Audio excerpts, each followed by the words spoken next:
വചനം ആത്മമാരിയ ആത്മീയമാമുണർവാലേ ദീപ്തമാക്കണേ. വചനം മഴയായി പെയ്യും, കൃപതൻ നിറവായൊഴുകും, വിടുതൽ നൽകുന്ന വചനം, അറിവിൻ്റെ പൊരുളാകും വചനം, സൗഖ്യമാ ജീവനാ. ആത്മീയ ഉണർവ്. മുംബൈ താബോർ ധ്യാനകേന്ദ്രം ഒരുക്കുന്ന ഉണർവിലേക്ക് ഏവർക്കും സ്വാഗതം. കർത്താവ് ഇന്ന് നമുക്ക് തരുന്ന തിരുവചന ഭാഗം 1 പത്രോസ് 5-ാം അധ്യായം 6-7 തിരുവചനങ്ങൾ. ദൈവത്തിൻ്റെ ശക്തമായ കരത്തിൻ കീഴിൽ താഴ്മയോടെ നിൽക്കുവിൻ, അവിടുന്ന് തക്ക സമയത്ത് നിങ്ങളെ ഉയർത്തിക്കൊള്ളും. നിങ്ങളുടെ ഉത്കണ്ഠകൾ അവിടുത്തെ ഏൽപ്പിക്കുവിൻ, അവിടുന്ന് നിങ്ങളുടെ കാര്യത്തിൽ ശ്രദ്ധാലുവാണ്. കർത്താവ് തിരുവചനത്തിലൂടെ നമ്മെ ആഹ്വാനം ചെയ്യുകയാണ്. തക്ക സമയത്ത് ദൈവം തൻ്റെ മക്കളെ ഉയർത്തും. താഴ്മയോടെ ദൈവത്തിൻ്റെ ശക്തമായ കരത്തിൻ കീഴിലായിരിക്കുവാൻ നമുക്ക് സാധിക്കണമെന്ന് ദൈവത്തിൻ്റെ വചനം നമ്മളെ ഓർമ്മിപ്പിക്കുകയാണ്. സ്നേഹമുള്ളവരെ, കാത്തിരിക്കേണ്ട ആവശ്യകത, ആത്മീയ ജീവിതത്തിൽ അനുഗ്രഹങ്ങൾ സ്വന്തമാക്കുവാൻ കാത്തിരിക്കേണ്ടതിൻ്റെ ആവശ്യകതയെക്കുറിച്ച് ദൈവത്തിൻ്റെ വചനം നമ്മളെ പഠിപ്പിക്കുകയാണ്. കാത്തിരിക്കാതിരിക്കുമ്പോൾ നമ്മുടെ ജീവിതത്തിൽ പല അസ്വസ്ഥതകളും ഉണ്ടാകുന്നു. ദൈവത്തിൽ നിന്ന് അകന്നു പോകുവാനും ദൈവത്തിൻ്റെ പദ്ധതികളിൽ നിന്ന് വഴിമാറിപ്പോകുവാനും ഇടവരുന്നു. കാത്തിരിക്കുക എന്നുള്ളത് ഒരു പുണ്യമാണ്. അതിനുള്ള കൃപ നമുക്ക് ദൈവസന്നിധിയിൽ ദൈവത്തിൽ നിന്നും ലഭിക്കേണ്ടതുണ്ട്. ഉൽപ്പത്തി പുസ്തകത്തിലൂടെ നമ്മൾ കടന്നു പോകുമ്പോൾ 16-ാം അധ്യായത്തിൽ നമ്മൾ പ്രത്യേകമായിട്ട് അബ്രാമിൻ്റെ ജീവിതത്തിൽ സംഭവിക്കുന്ന ഒരു കാര്യം അവിടെ കാണും. ഉൽപ്പത്തി പുസ്തകം 16-ാം അധ്യായം. അവിടെ ഇങ്ങനെയാണ് വചനം പഠിപ്പിക്കുക. അബ്രാമിന് ഭാര്യ സാറായിയിൽ കുട്ടികളുണ്ടായില്ല. അവൾക്ക് ഹാഗാർ എന്നു പേരുള്ള ഒരു ഈജിപ്തുകാരി ദാസി ഉണ്ടായിരുന്നു. സാറായി അബ്രാമിനോട് പറഞ്ഞു, മക്കളുണ്ടാകുവാൻ ദൈവം എനിക്ക് വരം തന്നിട്ടില്ല. നിങ്ങൾ എൻ്റെ ദാസിയെ പ്രാപിക്കുക, ഒരു പക്ഷേ അവൾ മൂലം എനിക്ക് കുഞ്ഞുങ്ങൾ ഉണ്ടായേക്കാം. അബ്രാം സാറായിയുടെ വാക്കനുസരിച്ചു. കാനാൻ ദേശത്ത് 10 വർഷം താമസിച്ചു കഴിഞ്ഞപ്പോൾ അവൻ്റെ ഭാര്യ സാറായി ദാസിയായ ഈജിപ്തുകാരി ഹാഗാറിനെ തൻ്റെ ഭർത്താവിന് ഭാര്യയായി നൽകി. അബ്രാം അവളെ പ്രാപിക്കുകയും അവൾ ഗർഭം ധരിക്കുകയും ചെയ്തു. താൻ ഗർഭിണിയാണെന്നറിഞ്ഞപ്പോൾ യജമാനത്തിയെ അവൾ നിന്ദയോടെ വീക്ഷിച്ചു. സാറായി അബ്രാമിനോട് പറഞ്ഞു, എൻ്റെ ദുരിതത്തിന് നിങ്ങളാണ് കാരണക്കാരൻ. ഞാനാണ് എൻ്റെ ദാസിയെ നിങ്ങളുടെ ആശ്ലേഷത്തിന് വിട്ടുതന്നത്. പക്ഷേ താൻ ഗർഭിണിയാണെന്ന് കണ്ടപ്പോൾ അവൾക്ക് ഞാൻ നിന്ദയായി. എനിക്കും നിങ്ങൾക്കും മധ്യേ കർത്താവ് തന്നെ വിധിയാളനാകട്ടെ. അബ്രാം പറഞ്ഞു, നിൻ്റെ ദാസി ഇപ്പോഴും നിൻ്റെ കീഴിലാണ്. നിൻ്റെ ഇഷ്ടം പോലെ അവളോട് പെരുമാറിക്കൊള്ളുക. സാറായി അവളോട് ക്രൂരമായി പെരുമാറാൻ തുടങ്ങി. അപ്പോൾ അവൾ സാറായി വിട്ട് ഓടിപ്പോയി. സ്നേഹമുള്ളവരെ, ഈ തിരുവചന ഭാഗങ്ങളിലൂടെ നമ്മൾ കടന്നു പോകുമ്പോൾ അബ്രാമിൻ്റെ ജീവിതത്തിൽ ദൈവത്തിൻ്റെ പദ്ധതിയിൽ നിന്ന് അബ്രാം വഴിമാറിപ്പോകുന്ന ഒരു സംഭവമാണ് നമ്മൾ വായിക്കുന്നത്. വിശ്വാസികളുടെ പിതാവായ അബ്രാമിൻ്റെ ജീവിതത്തിൽ നിന്ന് ഒത്തിരിയേറെ കാര്യങ്ങൾ നമുക്ക് പഠിക്കാനുണ്ട്, മനസ്സിലാക്കാനുണ്ട്, അനുകരിക്കാനുണ്ട്. എന്നാൽ ഈ അബ്രാമിൻ്റെ ജീവിതത്തിൽ ദൈവത്തിൻ്റെ പദ്ധതിയിൽ നിന്ന് അകന്നുപോയ ഒരു സംഭവമാണ് നമ്മൾ ഈ അധ്യായത്തിൽ വായിക്കുന്നത്. സ്നേഹമുള്ളവരെ, അവിടെ വന്ന് താമസമാക്കിയതിനു ശേഷം ദൈവത്തിൻ്റെ പദ്ധതി പ്രകാരം ദൈവം വിളിച്ചതനുസരിച്ച് ഹാരാനിൽ നിന്ന് പുറപ്പെട്ട് കാനാൻ ദേശത്ത് താമസമാക്കിയതിനു ശേഷം 10 വർഷം കഴിഞ്ഞിട്ടും മക്കളുണ്ടാകാത്ത ഒരവസ്ഥ, ഏറെ കാത്തിരുന്നിട്ടും മക്കളെ ലഭിക്കാത്ത ഒരവസ്ഥ, അതവരെ കുറേ ദുഃഖങ്ങളിലേക്ക്, സങ്കടങ്ങളിലേക്ക്, നിരാശയിലേക്കൊക്കെ കൊണ്ടുപോയി. എന്നാൽ തിരുവചനത്തിലൂടെ നമ്മൾ കടന്നു പോകുമ്പോൾ ഇതിന് മുമ്പിലുള്ള ഭാഗത്ത് നമ്മൾ ഇങ്ങനെ വായിക്കുന്നുണ്ട് തിരുവചനങ്ങളിൽ. അവിടെ ദൈവം അബ്രാമിന് പ്രത്യക്ഷപ്പെടുന്നുണ്ട്. അബ്രാമിന് പ്രത്യക്ഷപ്പെട്ട് അബ്രാമിന് ദൈവം നൽകാൻ പോകുന്ന അനുഗ്രഹങ്ങളെക്കുറിച്ച്, പരിശുദ്ധാത്മാവ്, ദൈവത്തിൻ്റെ ആത്മാവ് കൊടുക്കാൻ പോകുന്ന സംരക്ഷണയെക്കുറിച്ചൊക്കെ ദൈവം സംസാരിക്കുകയും അബ്രാം അത് എല്ലാം വേണ്ടതുപോലെ വിശ്വസിക്കുകയും അബ്രാമിനത് നീതീകരണമായി മാറുകയും ചെയ്യുന്നത് നമ്മൾ വായിക്കുന്നുണ്ട്. എന്നാൽ പെട്ടെന്ന് ഇങ്ങനൊരു പദ്ധതി അവരുടെ ജീവിതത്തിലേക്ക് കടന്നു വരികയാണ്. ദൈവം ആഗ്രഹിക്കാത്ത ഒരു പദ്ധതി, ദൈവത്തിൻ്റെ പദ്ധതിയിൽ നിന്ന് ഒരു വ്യതിചലനം അവരുടെ ജീവിതത്തിൽ സംഭവിക്കുകയാണ്. അതുമൂലം എന്താണ് അവിടെ ഉണ്ടായത്? അബ്രാമിൻ്റെയും സാറായുടെയും ജീവിതത്തിൽ വലിയ ഒരു തകർച്ച കടന്നു വരിക, ഒരു പ്രതിസന്ധി കടന്നു വരികയാണ്. ലോക ചരിത്രത്തിൽ തന്നെ വലിയൊരു മാറ്റം സംഭവിക്കുകയാണ്. സ്നേഹമുള്ളവരെ, ഈ വചനഭാഗത്തെക്കുറിച്ച് നമ്മൾ ചിന്തിക്കുമ്പോൾ ഈ ഒരു തീരുമാനം, അബ്രാമിൻ്റെ ഭാര്യയായ സാറായുടെ തീരുമാനം, വാസ്തവത്തിൽ അതൊരു തകർച്ചയിൽ ചെന്ന് അവസാനിക്കുകയാണ്. അതിൻ്റെ ചില കാരണങ്ങൾ നമ്മൾ കണ്ടെത്തുന്നതും അതനുസരിച്ച് നമ്മുടെ ജീവിതത്തെക്കുറിച്ച് ഒരാത്മശോധന ചെയ്യുന്നത് നല്ലതാണ്. ഒന്നാമതായിട്ട് ഈ തകർച്ചയെക്കുറിച്ച് നമ്മൾ മനസ്സിലാക്കുമ്പോൾ ഒന്നാമത്തെ കാരണം ഇതാണ്: അബ്രാമിൻ്റെയും സാറായുടെ ജീവിതത്തിൽ കുറച്ചുകൂടെ കാത്തിരിക്കുവാൻ ദൈവം ആഗ്രഹിച്ചിരുന്നു. അബ്രാമും സാറായും കുറച്ചുകൂടെ കാത്തിരിക്കുവാൻ ദൈവം ആഗ്രഹിച്ചിരുന്നു. എന്നാൽ അവർക്കത് സാധിച്ചില്ല. അതുകൊണ്ടാണ് ഈ അപകടം സംഭവിക്കുന്നത്. കാരണം അബ്രാമിൻ്റെ ഭാര്യയായ സാറായിൽ നിന്ന് തന്നെ ഒരു കുഞ്ഞുണ്ടാകും, അടുത്ത തലമുറയുണ്ടാകും എന്ന് ദൈവത്തിൻ്റെ വാഗ്ദാനം ലഭിച്ചിരുന്നെങ്കിലും അതനുസരിച്ച് കാത്തിരിക്കുവാൻ അവർക്ക് സാധിച്ചില്ല. കുറേ നാൾ അവർ കാത്തിരുന്നു, പക്ഷേ കുറച്ചുകൂടെ കാത്തിരിക്കുവാൻ അവർക്ക് സാധിച്ചില്ല. സ്നേഹമുള്ളവരെ, കാത്തിരിക്കാൻ തയ്യാറാകാതിരുന്നതുകൊണ്ട് അത് അവരുടെ ജീവിതത്തിൽ ഏറെ പ്രതിസന്ധിയായി മാറുകയും പിന്നീട് അത് ഒത്തിരിയേറെ അസ്വസ്ഥതകളിലേക്ക് ഈ കുടുംബത്തെ കൊണ്ടുപോവുകയും ചെയ്തു. ഒരിക്കൽ ഒരു പുസ്തകം വായിച്ചപ്പോൾ അതിൽ ഓറൽ റോബർട്ട്സൻ്റെ ഒരു കൃതിയായ വെയ്റ്റിംഗ് ഫോർ ഡ്യൂ സീസൺ എന്ന കൃതിയെക്കുറിച്ചുള്ള ഏതാനും ചില ആശയങ്ങൾ അതിൽ വായിക്കാൻ ഇടവന്നു. അതിൽ Oral Robertson waiting for due season, സമയത്തിൻ്റെ തികവിനായുള്ള കാത്തിരിപ്പ് എന്ന തൻ്റെ കൃതിയിൽ വളരെ മനോഹരമായിട്ട് അദ്ദേഹം പഠിപ്പിക്കുന്ന ഒരു കാര്യമുണ്ട്. ഈ പ്രപഞ്ചത്തിലേക്ക് നമ്മൾ നോക്കുമ്പോൾ, പ്രപഞ്ചത്തിലെ മാറ്റങ്ങളിലേക്ക് നമ്മൾ നോക്കുമ്പോൾ അവിടെ മനോഹരമാണ് ഈ പ്രപഞ്ചത്തിൻ്റെ മാറ്റങ്ങളനുസരിച്ച് മനുഷ്യർ കാത്തിരിക്കുന്നത്. ഈ പ്രപഞ്ചത്തിൽ ഒരു മഴക്കാലം അങ്ങുണ്ടാകുമ്പോൾ മഴക്കാലത്തിൻ്റെ കെടുതികളിലൂടെ, വർഷക്കാലത്തിൻ്റെ കെടുതികളിലൂടെ മനുഷ്യൻ കടന്നു പോകുമ്പോൾ മനുഷ്യനൊരിക്കലും നിരാശപ്പെടുന്നില്ല.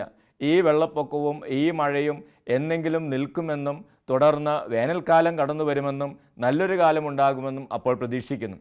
അങ്ങനെ ഒരിക്കലും വെള്ളപ്പൊക്കത്തിൻ്റെയോ മഴക്കാലത്തിൻ്റെയോ കെടുതിയിൽ ആരും ആത്മഹത്യ ചെയ്യാനോ അല്ലെങ്കിൽ നിരാശപ്പെട്ടിരിക്കാനോ പോകാറില്ല. കാരണം ഒരു പ്രതീക്ഷയുണ്ട്, ഈ കാലവും മാറും, വേറൊരു കാലം കടന്നു വരുമെന്ന്. സ്നേഹമുള്ളവരെ, അതോടൊപ്പം കഠിനമായ വറുതിയിലൂടെ, വേനലിലൂടെ കടന്നു പോകുമ്പോൾ എന്താണ്? വീണ്ടും നമുക്കൊരു പ്രതീക്ഷയുണ്ട്, ഈ സമയമൊക്കെ മാറും, വീണ്ടും ഒരു മഴക്കാലം ഉണ്ടാകും. പ്രകൃതിയിലെ ഈ മാറ്റങ്ങൾക്ക് വേണ്ടി കാത്തിരിക്കുവാൻ മനുഷ്യൻ തയ്യാറാണ്. പ്രകൃതിയിൽ ഈ മാറ്റങ്ങൾക്ക് വേണ്ടി കാത്തിരിക്കാൻ മനുഷ്യൻ തയ്യാറാണ്. അപ്പോൾ ഓറൽ റോബർട്ട്സൺ ചോദിക്കുന്ന മനോഹരമായൊരു ചോദ്യം ഇതാണ്: പ്രകൃതിയിലെ മാറ്റങ്ങൾക്ക് വേണ്ടി കാത്തിരിക്കാൻ നിങ്ങൾക്ക് സാധിക്കുമെങ്കിൽ എന്തുകൊണ്ട് ജീവിതത്തിലെ കഷ്ടകാലത്തിൻ്റെ സമയത്ത് ഒരു നല്ല കാലം ഉണ്ടാകുമെന്ന് പ്രതീക്ഷിച്ച് കാത്തിരിക്കുവാൻ നിങ്ങൾക്ക് സാധിക്കുന്നില്ല? മനോഹരമായൊരാശയം പ്രകൃതിയിൽ നിന്ന് പഠിക്കുവാൻ അദ്ദേഹം നമ്മെ ആഹ്വാനം ചെയ്യുകയാണ്. അദ്ദേഹത്തിൻ്റെ ആ കൃതിയിലെ മനോഹരമായ ഏതാനും വരികൾ ഞാൻ വായിക്കാൻ ഇടവന്നു. God's due season will not be too early or too late for your needs. ദൈവത്തിൻ്റെ തക്ക സമയം നിൻ്റെ ആവശ്യങ്ങളിൽ നിന്ന് ഒട്ടും അകലെയുമായിരിക്കുകയില്ല, ഒട്ടും നേരത്തെയുമായിരിക്കുകയില്ല. ദൈവം തക്ക സമയത്ത് നിൻ്റെ കാര്യങ്ങളിൽ ഇടപെടും. ദൈവം ഒട്ടും വൈകുകയുമില്ല, ദൈവം ഒട്ടും നേരത്തെയുമായിരിക്കുകയില്ല. ദൈവത്തിൻ്റെ സമയത്തിനു വേണ്ടി കാത്തിരിക്കുകയാണ് നമ്മൾ വേണ്ടത്. അതുതന്നെയാണ് പത്രോസ് ലീഹ പഠിപ്പിക്കുന്നത്. 1 പത്രോസ് 5-ാം അധ്യായം 6-7 തിരുവചനത്തിൽ അതുതന്നെയാണ് സ്ലീഹ നമ്മളെ പഠിപ്പിക്കുന്നത്. ദൈവത്തിൻ്റെ ശക്തമായ കരത്തിൻ കീഴിൽ താഴ്മയോടെ നിങ്ങൾ നിൽക്കുവിൻ, അവിടുന്ന് തക്ക സമയത്ത് നിങ്ങളെ ഉയർത്തിക്കൊള്ളും. ദൈവത്തിൻ്റെ ശക്തമായ കരത്തിൻ കീഴിൽ താഴ്മയോടെ നിൽക്കാൻ ഒരാൾ തയ്യാറായാൽ തക്ക സമയത്ത് ദൈവം ആ വ്യക്തിയെ ഉയർത്തും. അതാണ് ദൈവത്തിൻ്റെ വചനം നമുക്ക് തരുന്ന വലിയൊരു ഉറപ്പ്. ഒരിക്കൽ ഒരു സഹോദരി ഏറെ ഒരു തകർച്ചയിലൂടെ കടന്നു പോയപ്പോൾ എൻ്റെ അടുത്ത് വന്ന് അവരുടെ ജീവിതാനുഭവം പങ്കുവയ്ക്കുകയായിരുന്നു. ആ സഹോദരിയുടെ ജീവിത പങ്കാളി വിദേശത്താണ്. അങ്ങനെ വളരെ സന്തോഷത്തോടെ അവർ കഴിഞ്ഞു പോവുകയാണ്. ഒരിക്കൽ വിദേശത്ത് തന്നെ അവരുടെ ഭർത്താവിൻ്റെ കൂടെ ജോലി ചെയ്യുന്ന ഒരു സ്ത്രീയും ഈ ഭർത്താവും തമ്മിലുള്ള ഏതാനും ചിത്രങ്ങളും യാത്ര ചെയ്യുന്ന കാര്യങ്ങളും ഒക്കെ അവർ കാണാനിട വന്നു. അത് അവർക്ക് ഒത്തിരിയേറെ അസ്വസ്ഥതയുണ്ടാക്കി. ഒത്തിരിയേറെ അസ്വസ്ഥതയുണ്ടാക്കി. അതിനിടയിൽ ആരൊക്കെയോ എന്തൊക്കെയോ ഈ സഹോദരിയോട് പറഞ്ഞു. അപ്പോൾ ഈ സഹോദരിക്ക് ആകെ അസ്വസ്ഥതയായി. ഈ സഹോദരി ഭർത്താവിനോട് ചോദിച്ചപ്പോൾ ഭർത്താവ് പറഞ്ഞു, ഞങ്ങൾ തമ്മിൽ ഒന്നുമില്ല, ഞങ്ങൾ തമ്മിൽ ഒരു സ്റ്റാഫും അതുമായിട്ടുള്ള ഒരു അടുപ്പം മാത്രമേ ഉള്ളൂ, അതിലപ്പുറം ഒന്നുമില്ല. പക്ഷേ അത് അവരുടെ ജീവിതത്തിലേറെ അസ്വസ്ഥതകളും പ്രതിസന്ധികളുമൊക്കെ സൃഷ്ടിച്ചു. അങ്ങനെ ഇരിക്കുമ്പോൾ ആ സഹോദരിക്ക് ഈ കാര്യത്തിൽ ഒത്തിരി അസ്വസ്ഥതയും കാര്യങ്ങളൊക്കെയായി. ഈ സഹോദരി നിരാശപ്പെടാൻ തുടങ്ങി. സാവധാനം ഈ സഹോദരി ഈ ദുഃഖങ്ങൾ വേറെ ഒരു വ്യക്തിയോട് ഇരുന്ന് പങ്കുവയ്ക്കാൻ തുടങ്ങി. അങ്ങനെ ദുഃഖങ്ങൾ ആ വ്യക്തിയോട് പങ്കുവച്ച് ഈ സഹോദരി ആ വ്യക്തിയുമായിട്ട് വളരെ അടുക്കുവാൻ ഇടവന്നു. അങ്ങനെ ചില അബദ്ധങ്ങളും തെറ്റുകളൊക്കെ ഈ സഹോദരിയുടെ ജീവിതത്തിൽ സംഭവിക്കുകയും ചെയ്തു. അങ്ങനെ ഒരിക്കൽ ഈ സഹോദരിക്ക് ഒരു അബദ്ധം തെറ്റൊക്കെ സംഭവിച്ചു കഴിഞ്ഞപ്പോൾ അത് ആ സഹോദരിയുടെ ഭർത്താവ് അറിയുകയും ചെയ്തു. അങ്ങനെ കുറേ പ്രതിസന്ധികൾ ഉണ്ടായെങ്കിലും ആ നല്ലവനായ ഭർത്താവ് എല്ലാം ക്ഷമിക്കാനും പൊറുക്കാനും തയ്യാറായി. അപ്പോൾ ഈ സത്യങ്ങളെല്ലാം അറിഞ്ഞതിന് ശേഷം പിന്നീട് ഭർത്താവ് ഈ സഹോദരിയോട് ക്ഷമിക്കുകയും ചെയ്തു. പിന്നീട് ഈ ഭാര്യയ്ക്ക് മനസ്സിലായി തൻ്റെ ഭർത്താവ് വളരെ നല്ലവനായിരുന്നു, ആ സ്ത്രീയുമായിട്ട് യാതൊരു വിധത്തിലുള്ള അസ്വസ്ഥതയില്ലായിരുന്നു, അതെൻ്റെ സംശയമായിരുന്നു, അതെനിക്കന്ന് തോന്നിയതാണ്, പല ആത്മീയ പിതാക്കന്മാരും എന്നോട് പറഞ്ഞതാണ്, ഒന്ന് കാത്തിരിക്കി, കുറച്ചുകൂടെ കാത്തിരിക്കി, അപ്പോൾ നമുക്ക് കാര്യങ്ങൾ മനസ്സിലാക്കാമെന്ന് പറഞ്ഞതായിരുന്നു. പക്ഷേ ഞാൻ തിടുക്കത്തിൽ പ്രവർത്തിച്ചു, അതുകൊണ്ട് എൻ്റെ കുടുംബത്തിൽ ഒത്തിരിയേറെ അസ്വസ്ഥതകളുണ്ടായി, എൻ്റെ ജീവിതത്തിൽ ഒത്തിരിയേറെ അസ്വസ്ഥതകളുണ്ടായി. എങ്കിൽ പോലും ഇപ്പോൾ എൻ്റെ ഭർത്താവ് എത്ര നല്ലവനാണെന്നും എത്ര സ്നേഹമുള്ളവനാണെന്നും എനിക്കൊരു തെറ്റ് പറ്റിയിട്ട് പോലും അദ്ദേഹം എൻ്റെ കൂടെ നിൽക്കുന്നു എന്നുള്ളതിലും എനിക്ക് വലിയ സന്തോഷമുണ്ട്. ഞാൻ ദൈവത്തിന് നന്ദി പറയുന്നു. അപ്പോൾ സ്നേഹമുള്ളവർ, പലപ്പോഴും ജീവിതത്തിൽ അങ്ങനെയാണ്. പലപ്പോഴും മനുഷ്യരുടെ ജീവിതത്തിൽ പലപ്പോഴും ഇങ്ങനെ സംഭവിക്കുന്നു. കാത്തിരിക്കാൻ തയ്യാറാകാത്തത് മൂലം എടുത്തു ചാടി പല തീരുമാനങ്ങൾ എടുക്കുന്നത് മൂലം പല അസ്വസ്ഥതകളും പല സങ്കടങ്ങളും തകർച്ചകളും നമ്മുടെ ജീവിതത്തിലേക്കൊക്കെ കടന്നു വരുന്നു. അപ്പോൾ നമ്മൾ ഈ അധ്യായത്തിലൂടെ കടന്നു പോകുമ്പോൾ പഠിക്കേണ്ട ഒരു കാര്യം ഇതാണ്: കാത്തിരിക്കുവാൻ നമ്മൾ പഠിക്കണം. രണ്ടാമതായിട്ട് ഈ സംഭവത്തിൽ നിന്ന് ഉൽപ്പത്തി പുസ്തകം 16-ാം അധ്യായം അബ്രാമിൻ്റെ ജീവിതത്തിൽ നിന്ന് നമ്മൾ പഠിക്കേണ്ട വേറൊരു രണ്ടാമത്തെ ഒരു പ്രധാനപ്പെട്ട കാര്യം ഇതാണ്: ഏത് തീരുമാനം എടുക്കുന്നതിന് മുമ്പും നമ്മൾ വേണ്ട വിധം പ്രാർത്ഥിക്കണം. ആരുടെ കയ്യിൽ നിന്നും ഉപദേശം സ്വീകരിക്കുന്നതിന് മുമ്പും നമ്മൾ വേണ്ടതുപോലെ പ്രാർത്ഥിക്കണം. പലപ്പോഴും സംഭവിക്കുന്ന ഒരു കാര്യം, ആരെങ്കിലും ഉപദേശിക്കുമ്പോൾ നമ്മൾ എന്തു ചെയ്യുന്നു? ആരെങ്കിലും ഉപദേശിക്കുമ്പോൾ ആ ഉപദേശം കേട്ട് എടുത്തു ചാടി പലപ്പോഴും പ്രവർത്തിക്കുന്നു. അങ്ങനെ പ്രവർത്തിക്കുന്ന മൂലം എന്ത് സംഭവിക്കുന്നു? പലപ്പോഴും പല അബദ്ധങ്ങളും നമ്മുടെ ജീവിതത്തിൽ സംഭവിക്കുന്നു. ഓരോ തീരുമാനം എടുക്കുന്നതിന് മുമ്പും, ജീവിതത്തിൽ പ്രധാനപ്പെട്ട ഓരോ കാര്യങ്ങൾ തീരുമാനിക്കുന്നതിന് മുമ്പും നമ്മൾ ദൈവത്തോട് ആലോചിക്കുകയും പ്രാർത്ഥിക്കുകയും ആ തീരുമാനമനുസരിച്ച് പ്രവർത്തിക്കുവാൻ നമ്മൾ തയ്യാറാവുകയും വേണം. ഒരിക്കൽ ഞാനൊരു സംഭവം ഓർക്കുക. ഒരു സഹോദരി ഒരിക്കൽ എൻ്റെ അടുത്ത് പങ്കുവച്ച ഒരു സംഭവം ഇതായിരുന്നു. ആ സഹോദരിയുടെ വിവാഹം കഴിഞ്ഞു.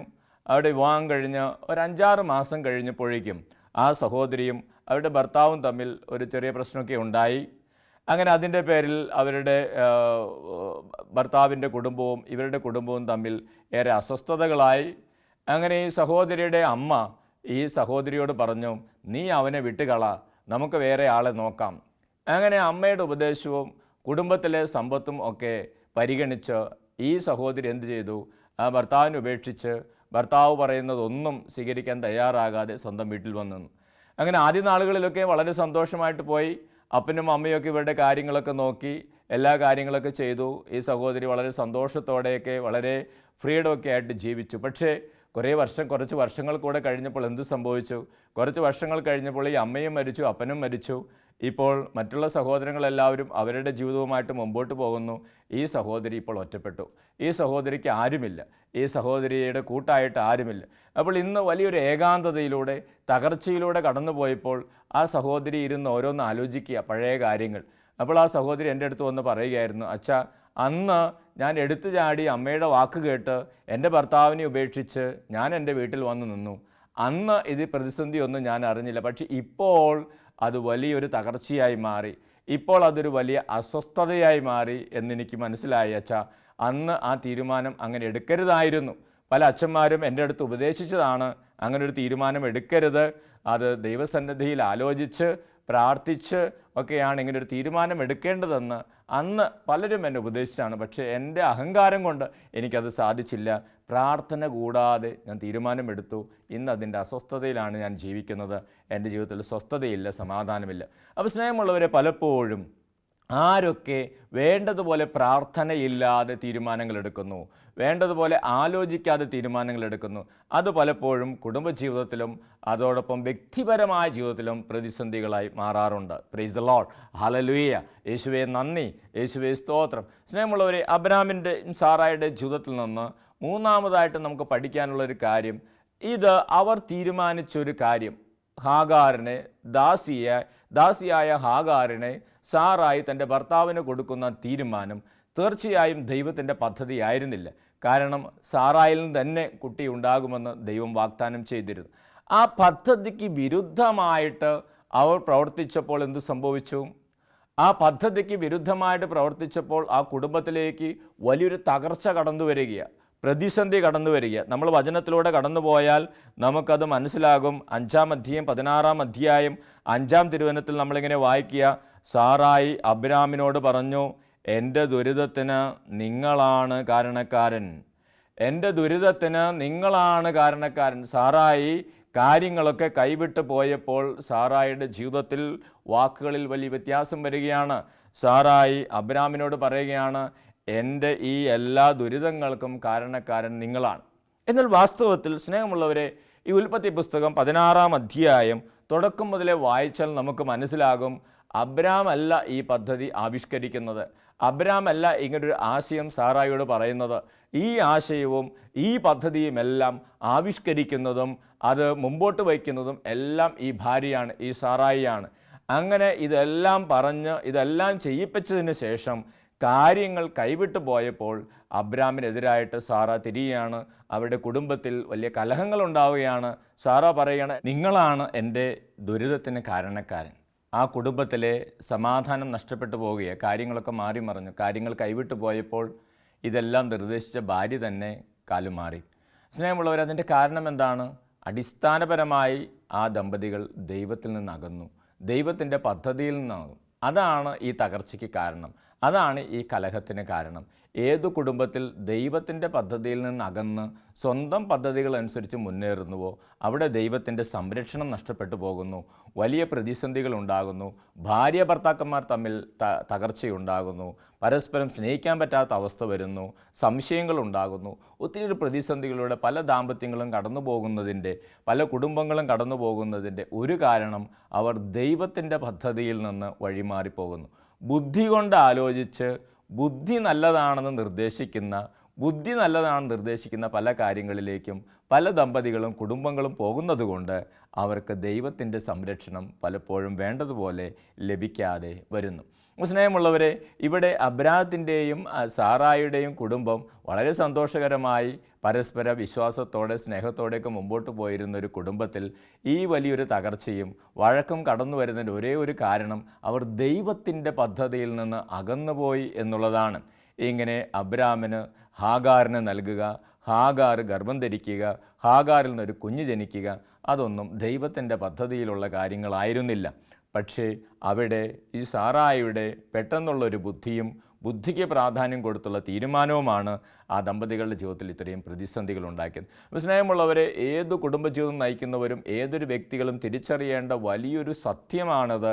ദൈവത്തിൻ്റെ പദ്ധതിയിൽ നിന്ന് വ്യതിചലിക്കരുത്. ദൈവം ഒരുക്കിയിരിക്കുന്ന പദ്ധതികളിൽ നിന്ന് വ്യതിചലിച്ചു പോകുമ്പോൾ ബുദ്ധിക്കും പെട്ടെന്നും നമുക്ക് നല്ലതാണെന്ന് തോന്നിയാലും പിന്നീടത് തകർച്ചയും അസ്വസ്ഥതകളും പ്രതിസന്ധികളും നമ്മുടെ ജീവിതത്തിലുണ്ടാകും. ഒരിക്കൽ വർഷങ്ങൾക്ക് മുമ്പ് ഒരു ദമ്പതികൾ എൻ്റെ അടുത്ത് സംസാരിക്കാൻ വന്നപ്പോൾ അവർക്ക് ഒരു തരത്തിലും ഒത്തുപോകാൻ സാധിക്കുന്നില്ല. എന്നും കലഹങ്ങളും പ്രതിസന്ധികളും ഒക്കെയാണ് അവരുടെ ജീവിതത്തിൽ. 2 പേർക്കും ജോലിയുണ്ട്, അവർ സ്നേഹിച്ച് വിവാഹം കഴിച്ചവരാണ്, വളരെ സന്തോഷത്തോടെയൊക്കെ വിവാഹ ജീവിതം ആരംഭിച്ചവരാണ്. പക്ഷേ ഇപ്പോൾ കുറച്ച് നാളുകളായിട്ട്, വിവാഹം കഴിഞ്ഞിട്ട് ഒരു 2 വർഷമേ ആയി കാണുകയുള്ളൂ. ആ സമയത്ത് എന്നെ കാണാൻ വരുന്നത് ഒരു 10-12 വർഷം മുമ്പാണ്. അപ്പോൾ ഏകദേശം ആ സമയത്ത് അവർക്ക് ഒരുമിച്ച് ജീവിക്കാൻ സാധിക്കുന്നില്ല, പരസ്പരം മനസ്സിലാക്കാൻ സാധിക്കുന്നില്ല, അംഗീകരിക്കാൻ സാധിക്കുന്നില്ല. ഞാൻ ഇവരുമായിട്ട് കുറേ നേരം സംസാരിച്ചപ്പോൾ അവർ രണ്ടുപേരും എൻ്റെ അടുത്ത് പറഞ്ഞു, അച്ഛൻ ഞങ്ങളുടെ ഉള്ളിൽ നല്ല സ്നേഹമുണ്ട്, പക്ഷേ എപ്പോൾ ഞങ്ങൾ നേരിട്ട് കണ്ടാലും ഞങ്ങളിരുന്ന് വഴക്ക് കൂടും, കലഹമുണ്ടാകും, പ്രതിസന്ധികളുണ്ടാകും, വീട്ടിലൊരു സമാധാനമില്ല, എങ്ങനെ മുമ്പോട്ട് പോകുമെന്ന് ഞങ്ങൾക്ക് അറിഞ്ഞുകൂടാ. സ്നേഹമുള്ളവരെ, ഞങ്ങൾ കുറച്ച് നേരമൊക്കെ പ്രാർത്ഥിച്ചു, സംസാരിച്ചു. അതിനിടയിൽ അവരുടെ ജീവിതത്തിൽ സംഭവിച്ച ഓരോരോ കാര്യങ്ങളൊക്കെ ചോദിച്ചു. ഇതുവരെയുള്ള അവരുടെ ഈ 1-2 വർഷത്തെ വിവാഹ ജീവിതത്തിനിടയിൽ സംഭവിച്ച പ്രധാന കാര്യങ്ങളെക്കുറിച്ചൊക്കെ ചോദിച്ചു. ദൈവം നൽകിയ ഒരു പ്രേരണയൊക്കെ അനുസരിച്ച് അവരുടെ ജീവിതത്തെക്കുറിച്ച് ചോദിച്ചു കഴിഞ്ഞപ്പോൾ അവരുടെ ജീവിതത്തിൽ ഒരു 6-7 മാസം മുമ്പ് നടന്ന ഒരു അബോർഷനെ കുറിച്ച് അവർ സംസാരിക്കാനിട വന്നു. അപ്പോൾ അവർ പറഞ്ഞു, അച്ഛൻ ഞങ്ങളുടെ ജീവിതത്തിൽ ഇങ്ങനെ ഒരു അബോർഷൻ സംഭവിക്കുകയുണ്ടായി. അപ്പോൾ ഞാൻ അതിനെക്കുറിച്ച് ചോദിച്ചു, എന്തുകൊണ്ടാണ് നിങ്ങൾക്ക് ദൈവം തന്ന ആ കുഞ്ഞിനെ നിങ്ങൾ നശിപ്പിച്ച് കളഞ്ഞത്? അപ്പോൾ ആ ഭാര്യയും ഭർത്താവും പറഞ്ഞു, അച്ഛൻ ഞങ്ങൾ വിവാഹം കഴിഞ്ഞ് ഇങ്ങനെ ഒരു തീരുമാനം എടുത്തിരുന്നു, ഞങ്ങൾക്ക് 2 പേർക്ക് ജോലിയുണ്ട്, ഒരു കൊല്ലമൊക്കെ കഴിഞ്ഞ് കുറച്ച് സമയമൊക്കെ കഴിഞ്ഞിട്ട് മതി കുട്ടികൾ എന്നൊരു ചിന്ത ഞങ്ങൾക്ക് 2 പേർക്കും ഉണ്ടായിരുന്നു. അപ്പോൾ അതുകൊണ്ട് ഞങ്ങളിങ്ങനെ വിവാഹം കഴിഞ്ഞ് കുറച്ച് നാളുകൾ കഴിഞ്ഞു, 6-7 മാസങ്ങൾ കഴിഞ്ഞു, 6-7-8 മാസമൊക്കെ കഴിഞ്ഞ് കാണും. അപ്പോഴേക്കും ഞങ്ങൾ പ്രതീക്ഷിക്കാത്ത സമയത്ത് അവൾ ഗർഭം ധരിച്ചു. ആ സംഭവം കുറച്ച് നാളുകൾ കഴിഞ്ഞ് തിരിച്ചറിഞ്ഞപ്പോൾ ഞങ്ങൾക്കത് ഉൾക്കൊള്ളാൻ സാധിച്ചില്ല. അപ്പോൾ ഞങ്ങൾ 2 പേരും അത് കളയണമെന്ന് തീരുമാനിച്ചു. കാരണം ഞങ്ങളുടെ പദ്ധതി വ്യത്യസ്തമായിരുന്നു. ഞങ്ങളുടെ പദ്ധതി ഞങ്ങൾക്ക് 1-2 കൊല്ലമൊക്കെ ജോലി ചെയ്ത് കുറച്ചൊക്കെ ഒരു സാമ്പത്തികവും ജോലിയൊക്കെ കുറച്ച് സ്ഥിരമായിട്ട് മതി ഈ കുട്ടികളൊക്കെ എന്നൊരു ഞങ്ങളുടെ പദ്ധതി അതായിരുന്നു. പക്ഷേ ഞങ്ങൾ ദൈവത്തിൻ്റെ പദ്ധതിയെക്കുറിച്ചൊന്നും ആലോചിച്ചില്ല. ഞങ്ങൾ ആ കുഞ്ഞിനെ നശിപ്പിച്ച് കളഞ്ഞു. പക്ഷേ ഇപ്പോൾ ഞങ്ങൾക്ക് ഇടയ്ക്ക് അതേക്കുറിച്ച് ദുഃഖമൊക്കെ ഉണ്ടാകാറുണ്ട്. സ്നേഹമുള്ളവരെ, അവരുമായിട്ട് സംസാരിച്ചപ്പോൾ എനിക്കൊരു വലിയ സത്യം മനസ്സിലായത് ഇതായിരുന്നു. അവരുടെ ജീവിതത്തിൽ എന്നാണോ ദൈവത്തിൻ്റെ പദ്ധതി പ്രകാരം ദൈവം ഒരു കുഞ്ഞിനെ നൽകി, ആ കുഞ്ഞിനെ അവർ കൊന്നുകളഞ്ഞത് അബോർഷനിലൂടെ, അതിനുശേഷം ഏതാനും ദിവസങ്ങൾ കഴിഞ്ഞപ്പോഴാണ് ഈ ദമ്പതികളുടെ ഇടയിൽ ഈ കലഹമുണ്ടാകാൻ തുടങ്ങിയത്, പ്രശ്നങ്ങളുണ്ടാകാൻ തുടങ്ങിയത്. അപ്പോൾ അവരെക്കുറിച്ച് അവരോട് ഈ കാര്യങ്ങളൊക്കെ ചോദിച്ചു വന്നു കഴിഞ്ഞപ്പോൾ അവർക്കും അത് ബോധ്യപ്പെട്ടു. അവരുടെ ജീവിതത്തിൽ ഈ തെറ്റ് സംഭവിച്ചതിന് ശേഷമാണ് വാസ്തവത്തിൽ ഒത്തിരിയേറെ പ്രതിസന്ധികൾ അവരുടെ ജീവിതത്തിലേക്ക് കടന്നു വരാൻ തുടങ്ങിയത്. പരസ്പരം അംഗീകരിക്കാനും സ്നേഹിക്കാനും മനസ്സിലാക്കാനും അവർക്ക് സാധിക്കാതെ വന്നു. സ്നേഹമുള്ളവരെ, എത്രയോ വലിയ സത്യമാണ്. ദൈവത്തിൻ്റെ പദ്ധതി അവർ മാറ്റിവെച്ചു. തങ്ങളുടേതായ പദ്ധതിയിലൂടെ അവർ മുമ്പോട്ട് പോയി. അവസാനം തമ്മിൽ കലഹം, പ്രശ്നം, ഡിവോഴ്സിന് വേണ്ടി ആഗ്രഹിക്കുന്ന ഒരു അവസ്ഥയിലേക്ക് ആ ദമ്പതികളെത്തി. അപ്പോൾ സ്നേഹമുള്ളവർ, അതുതന്നെയാണ് നമ്മൾ ഈ വചനഭാഗത്തും കാണുന്നത്. അബ്രാമിൻ്റെയും സാറായുടെ ജീവിതത്തിൽ ദൈവത്തിൻ്റെ പദ്ധതിയിൽ നിന്ന് ആ ഭാര്യ ഭർത്താക്കന്മാർ വ്യതിചലിച്ചപ്പോൾ അവർ പരസ്പരം കലഹിക്കാനും ആരോപണങ്ങൾ ഉന്നയിക്കാനും തുടങ്ങി. നിങ്ങളാണ് എൻ്റെ ദുരിതത്തിന് കാരണക്കാരൻ. വലിയൊരു പാഠം ദൈവം നമുക്ക് പറഞ്ഞു തരികയാണ്. ദൈവത്തിൻ്റെ പദ്ധതിയിൽ നിന്ന് ഏത് ദമ്പതികൾ അകന്നു പോയാലും, ഏത് മക്കൾ അകന്നു പോയാലും അത് കലഹങ്ങളിലേക്കും പ്രതിസന്ധിയിലേക്കും നമ്മളെ കൊണ്ടുപോകും. സ്നേഹമുള്ളവർ, ഇന്നത്തെ തിരുവചനങ്ങളിലൂടെ നമ്മൾ ഒരിക്കൽ കൂടെ കടന്നു പോകുമ്പോൾ അബ്രാമിൻ്റെയും സാറായുടെ ജീവിതത്തിൽ നിന്ന് അവർക്ക് സംഭവിച്ച ഈ ഒരു തെറ്റിൽ നിന്ന്, ഒരു അബദ്ധത്തിൽ നിന്ന് നമുക്ക് പഠിക്കാൻ ഏറെ കാര്യങ്ങളുണ്ട്. 1, കാത്തിരിക്കാതെ ധൃതിയിൽ കാര്യങ്ങൾ എടുത്തുചാടി പ്രവർത്തിച്ചാൽ അബദ്ധങ്ങൾ ഉണ്ടാകാം. 2, പ്രാർത്ഥനയില്ലാതെ മറ്റുള്ളവരുടെ ഉപദേശങ്ങളൊക്കെ സ്വീകരിച്ച് എന്തെങ്കിലും ചാടി പ്രവർത്തിച്ചാൽ നമ്മുടെ ജീവിതത്തിൽ പ്രതിസന്ധികൾ ഉണ്ടാകാം. 3, നമ്മൾ ദൈവത്തിൻ്റെ പദ്ധതിയിൽ നിന്ന് വഴിമാറിപ്പോയാൽ എത്ര സ്നേഹമുള്ള ദമ്പതികളാണെങ്കിലും എത്ര സമാധാനമുള്ള കുടുംബങ്ങളാണെങ്കിലും അവിടെ കലഹങ്ങളും തകർച്ചകളും പ്രതിസന്ധികളും കടന്നു വരും. നമ്മുടെ ജീവിതത്തിൽ അങ്ങനെ എന്തെങ്കിലുമൊക്കെ സംഭവിച്ചിട്ടുണ്ടെങ്കിൽ നമുക്കതേക്കുറിച്ച് ചിന്തിക്കാം, ആത്മശോധന ചെയ്യാം, ജീവിതത്തിലൊരു മാറ്റം വരുത്താൻ നമുക്ക് തയ്യാറാകാം. കാത്തിരിക്കാനുള്ള മനസ്സിന് വേണ്ടി ഈശോയോട് നമുക്ക് പ്രാർത്ഥിക്കാം. അതോടൊപ്പം പ്രാർത്ഥനയിൽ വളരാനും നല്ല തീരുമാനങ്ങൾ എടുക്കാനുള്ള കൃപയ്ക്ക് വേണ്ടി നമുക്ക് പ്രാർത്ഥിക്കാം. അതോടൊപ്പം നമുക്ക് വേണ്ട വലിയൊരു കൃപയാണ് നമ്മൾ ദൈവത്തിൻ്റെ പദ്ധതി മനസ്സിലാക്കി ആ പദ്ധതിയോട് ചേർന്ന് നിൽക്കുക. നമ്മുടെ സ്വന്തം ബുദ്ധിയും പദ്ധതികൾ ഉപേക്ഷിക്കുക, ദൈവത്തിൻ്റെ പദ്ധതികളോട് ചേർന്ന് നിൽക്കുക. അപ്പോൾ തീർച്ചയായിട്ടും ദൈവം നിങ്ങളെ അനുഗ്രഹിക്കും. താബോർ ധ്യാന കേന്ദ്രം ഒരുക്കുന്ന ഈ ഉണർവ് പ്രോഗ്രാം കണ്ടുകൊണ്ടിരിക്കുന്ന നിങ്ങളെല്ലാവരെയും ദൈവം സമൃദ്ധമായി അനുഗ്രഹിക്കട്ടെ എന്ന് പ്രാർത്ഥിക്കുന്നു. പിതാവിൻ്റെയും പുത്രൻ്റെയും പരിശുദ്ധാത്മാവിൻ്റെയും നാമത്തിൽ ആമേൻ. ദൈവം നിങ്ങളെ സമൃദ്ധമായി അനുഗ്രഹിക്കട്ടെ. Praise the Lord. ഹല്ലേലൂയ. യേശുവേ നന്ദി, യേശുവേ സ്തോത്രം. പരിശുദ്ധാത്മാവേ വേഗം വരണേ, പരിശുദ്ധാത്മാവേ എന്നിൽ വരണേ, പരിശുദ്ധാത്മാവേ